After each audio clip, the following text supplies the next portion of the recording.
I ain't gonna lie, I be having fun with it. Oh snap! Welcome back.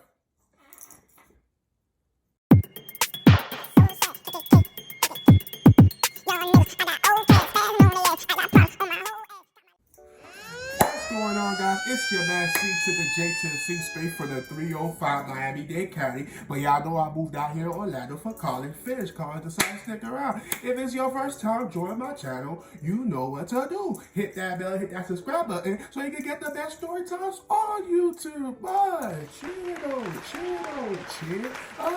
Welcome back to my channel, guys. It's your man C to the J to the C. Miss every single one of y'all. Shout out to all my day ones, those who come to my channel and religiously watch, and for those who casually watch, join the party, subscribe, check out my Storytime playlist on my channel, and enjoy all the great story time, the tears, the happiness, the laughter, the laughter,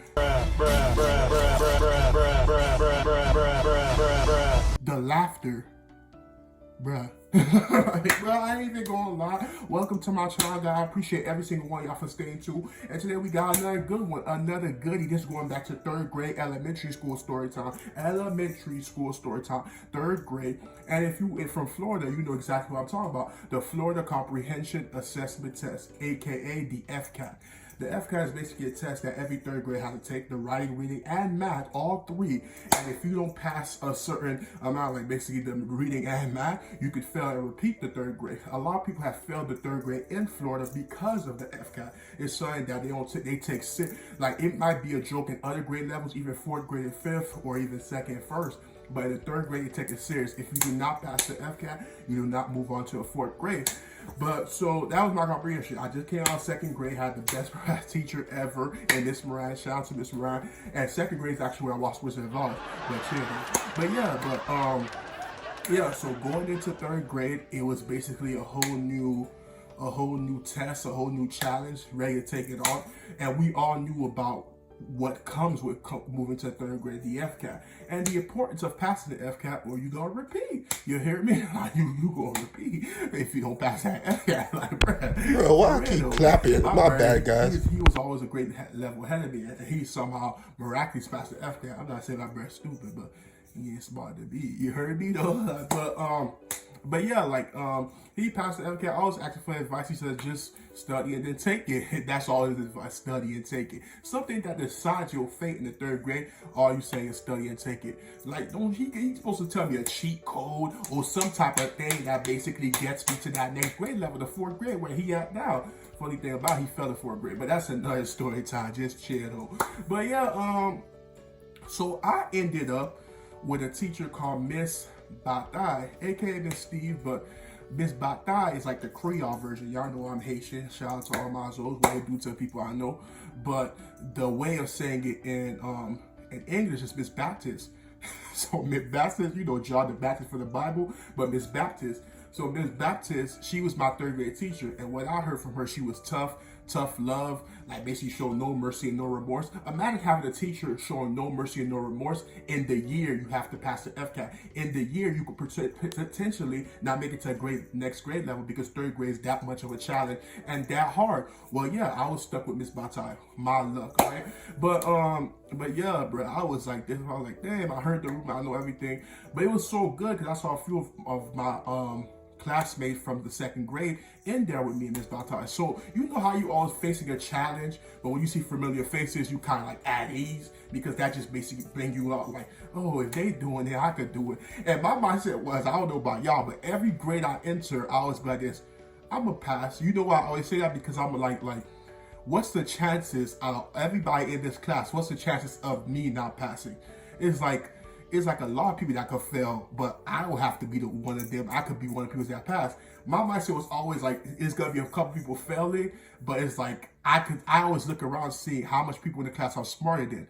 And if I see there's a huge percent of the class that I'm smarter than, actually there's no way like a good percent of the class pass and I've stayed behind. There is no way. And that was my mindset, and I took it on from every grade level, from elementary, middle school, high school, even college. College, I decided like I was finessing. But yeah, stuck with Miss Batai, and Miss Batai quickly quickly made her presence felt. Like when we entered, she's like, "Welcome to my class." You could tell she was Haitian too. Like Haitians can't hide the accent, bro. I peeped though, yeah, I peeped though. But yeah, like basically, like she tried to hide her accent, but I already caught. And then she was basically saying like, "Yeah, welcome to my class. Y'all know what third grade is all about. Passing that FCAT.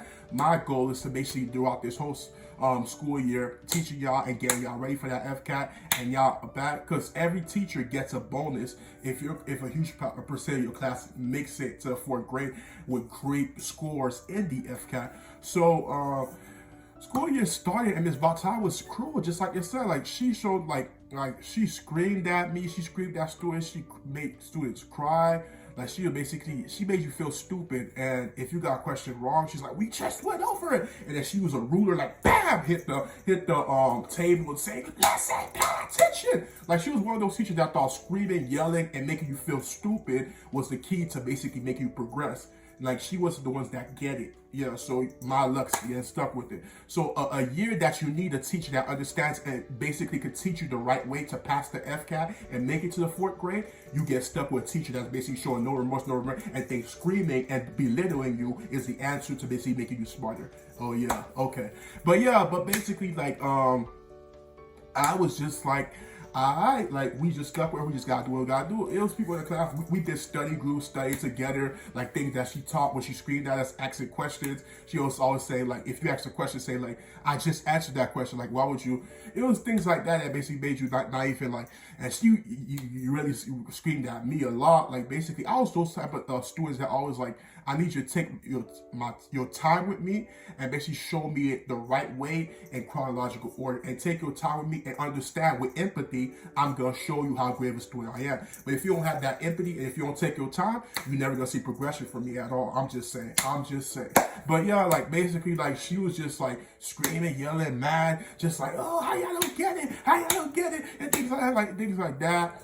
And the way the class was going, I knew that if I stick here, Miss Batai is going to fail me. I was already one of those students. She already said, like, she said, "I'm not gonna make it," and she could see me repeating.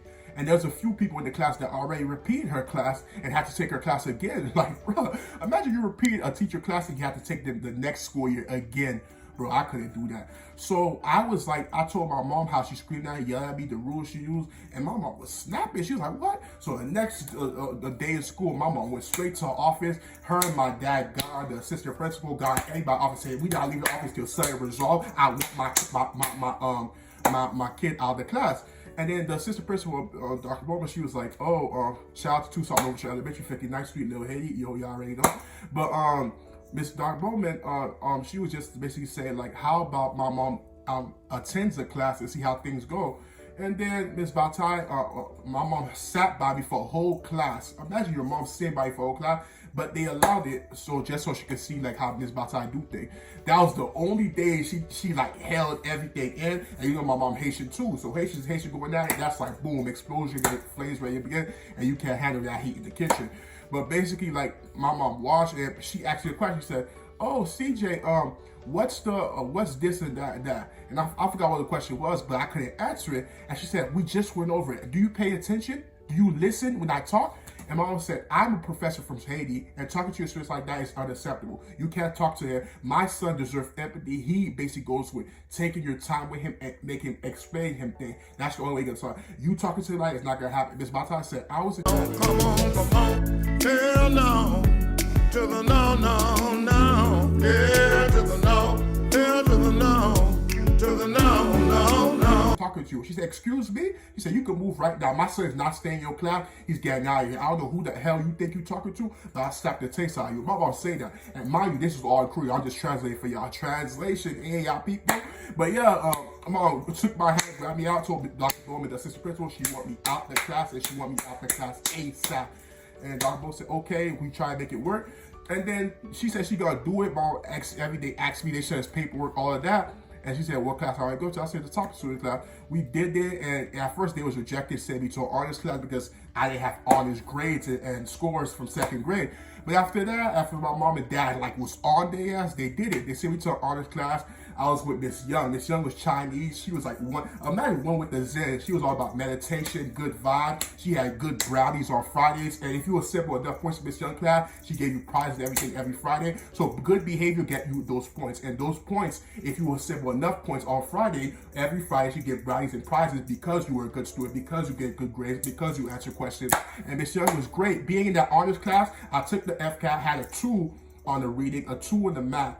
But remember, you need a 3 or higher to pass a girl. But because you're in honor class in my school, because you're in honor class, that basically takes out the 3 that you needed or the 2 that you needed, and you automatically pass.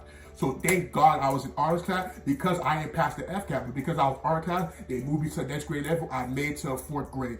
So I survived. So I know people say, oh, F you, things like that, because you didn't have to go what we had to go through because we was in normal class and we had to pass the FCAT. Your ass didn't even get the score and you still moved on. But God is good. It's obviously a blessing, so you can't say F me. But it is what it is, and I already know what it is, man. Thank you for coming to Storytime. It's your man, C.J.C. I appreciate every single one of y'all. Hit the subscribe button, hit the bell. Y'all already know more is coming up. And it's our mouth, man. Be breezy. Y'all know be easy, though. Hey. Yeah, most these niggas ain't tryna see you win, and I can't trust nobody, not interested in being friends. It's free all of my niggas till my niggas free again. Winning blind through these Cartiers, I can see again. I'm riding